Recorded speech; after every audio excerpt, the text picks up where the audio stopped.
নমস্কার। আজকের আমার নিবেদন কবি আল মাহমুদের লেখা পাখির মতো।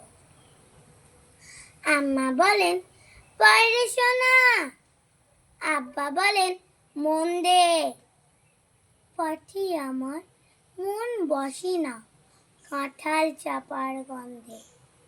আমার কেবল ইচ্ছে জাগে নদীর ধারে থাকতে, বকুল ডালে লুকিয়ে থেকে পাখির মতো ডাকতে। সবাই যখন ঘুমিয়ে পড়ে কর্ণফুলের কুলটায়, দুধ ভরা ওই চাঁদের বাটি ফেরেশতারা উল্টায়।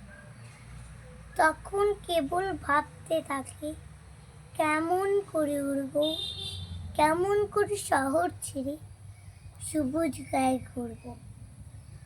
তোমরা যখন শিখছো পড়া মানুষ হওয়ার জন্য, আমি না হয় পাখি হব, পাখির মতো বন্য। নমস্কার।